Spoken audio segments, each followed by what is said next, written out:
मुंबईतल्या नायगावच्या पोलीस मैदानात पोलीस स्मृती दिनानिमित्तानं परेडचं आयोजन करण्यात आलं होतं। या कार्यक्रमाला मुख्यमंत्री फडणवीस उपस्थित होते। पोलीस स्मृती दिनानिमित्तानं या परेडचं आयोजन करण्यात आलं होतं आणि मुख्यमंत्री देवेंद्र फडणवीस यांनी या कार्यक्रमाला उपस्थिती दर्शवली। भारत मातेच्या वीर बहादुरांना आदरणीय महोदय श्री देवेंद्र भारती पोलीस आयुक्त बृहन्मुंबई उरण समर्पित आपल्या मातृभूमीच्या रक्षणाकरता हे वीर शहीद झाले। आपण ही थेट दृश्य बघतोय। मुंबईतल्या नायगावच्या पोलीस मैदानातली ही दृश्य आहेत। पोलीस स्मृती दिनानिमित्त परेडचं आयोजन करण्यात आलेलं आहे।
कृपया आपण आसनस्थ व्हावे। Please be seated. मैं भारतवर्ष का हरदम अमिट सम्मान करता हूँ। यहाँ की चांदनी मिट्टी का ही गुणगान करता हूँ। मुझे चिंता नहीं है स्वर्ग जाकर। आपल्याला राष्ट्रवादी प्रवेशाची ऑफर होती असा गौप्यस्फोट केंद्रीय राज्यमंत्री मुरलीधर मोहोळ यांनी केलाय। मावळमधील तळेगाव दाभाडे इथे झालेल्या विकास कामांच्या लोकार्पण सोहळ्यात हा राष्ट्रवादी प्रवेश ऑफरचा किस्सा त्यांनी सांगितला। जेव्हा 2019च्या विधानसभा निवडणुकीचा बिगुल वाजला तेव्हा मावळची जागा भाजपकडून सुनील शेळके यांना हवी होती। मात्र त्यावेळी पक्षानं माजी राज्यमंत्री बाळा भेगडे यांच्यावरच विश्वास दाखवला आणि यानंतर शेळकेंनी राष्ट्रवादीकडून माझं तिकीट फायनल झालं असून तुम्ही देखील राष्ट्रवादीत चला, तिकीट मिळवून देतो अशी ऑफर दिली होती। पण आपण भाजपमध्येच खुश आहोत सांगून ही ऑफर नाकारल्याचं मोहोळ यांनी सांगितलं।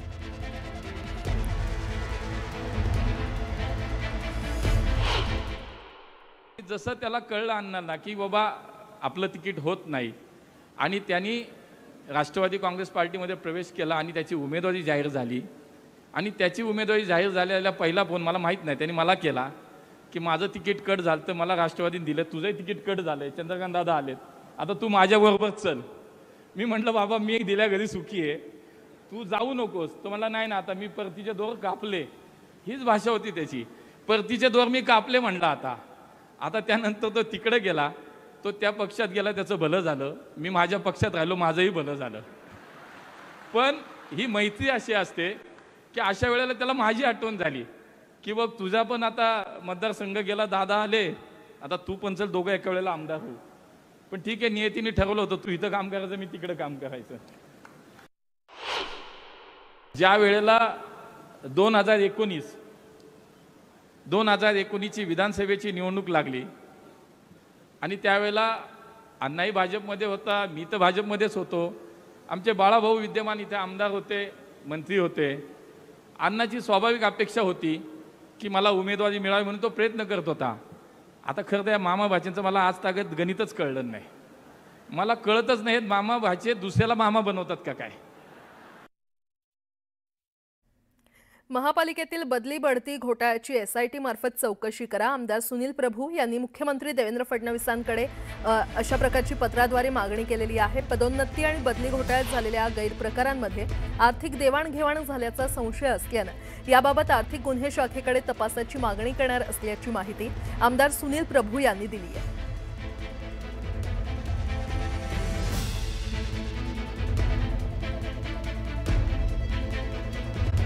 वतनदारी बंद केली म्हणून संभाजीराजे सासऱ्यांकडून मारले गेले. नाव जरी औरंगजेबाचं असलं तरी संभाजीराजेंच्या मृत्यूला सासरे कारणीभूत आहेत असं वादग्रस्त विधान बच्चू कडू यांनी केलेलं आहे. वतनदारीसाठी आपल्याच लोकांनी आपल्याला लुटलं असं देखील बच्चू कडू म्हणाले आहेत. बच्चू कडूंच्या या विधानामुळे राजकारण आता तापलेलं आहे.